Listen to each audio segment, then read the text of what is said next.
I'm Graham Slaughter with Diverse Suspension Technologies, and I'm going to show you how to measure your sway bar with just a crescent wrench and a ruler. This will ensure that you purchase the correct size sway bar bushings for your vehicle. Now, it's not uncommon to have varying sizes of sway bars even in the same model car, and installing the correct size sway bar bushing is vital to restoring your vehicle's handling. If a bushing is too small, it won't even fit over the bar. If the bushing is too large, it'll leave a gap that will keep it from working correctly or even shorten the life of the bushing. So don't ever guess at the size of the sway bar. It only takes moments to measure it. When measuring the bar, you'll want to measure it right next to where your original bushings are installed. Sometimes a sway bar's diameter can change along its length, so you'll want to be certain you're measuring the bar near where the bushings will actually come into contact with the bar. Measuring next to the original bushings also gives the added benefit of allowing you to easily measure the bar without having to unbolt or uninstall anything. Tighten the crescent wrench down over the spot where you're taking your measurement, and then measure the distance between the jaws. Comes out at about 22.5 millimeters.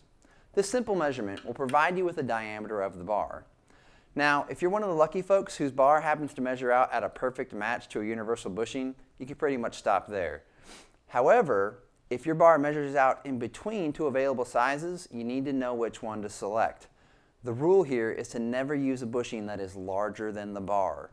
A sway bar only functions properly if it is securely held by the sway bar bushings. If there's a gap between the bushings and the bar, you'll not only lose performance, your bushing is actually going to wear out much faster on you.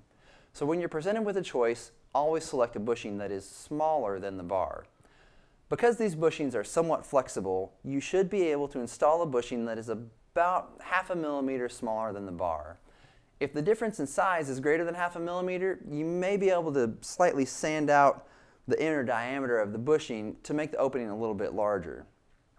Now, Moog makes their universal sway bar bushings in 1 millimeter steps for metric and 1/16 inch steps for US sway bars.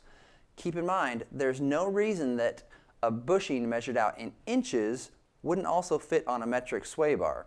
For example, the metric universals skip from 25 millimeter to 26 millimeter, but a 1-inch bushing converts out to 25.4 millimeters. So if you have a 25.5 millimeter sway bar, a 1-inch sway bar bushing would actually be a better fit. Converting between inches and millimeters like this can oftentimes save you some frustration in trying to find the right size.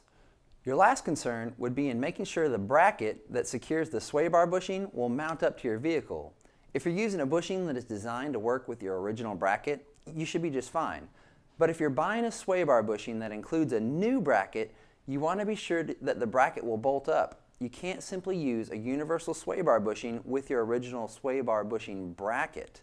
The dimensional matching of the bushings to the bracket that secures it are just as vital as the measurement between the bushing and the sway bar.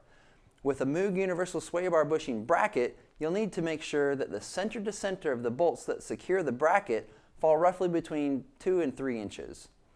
And that's it. You're now an expert on measuring your sway bar and finding the matching bushing for it.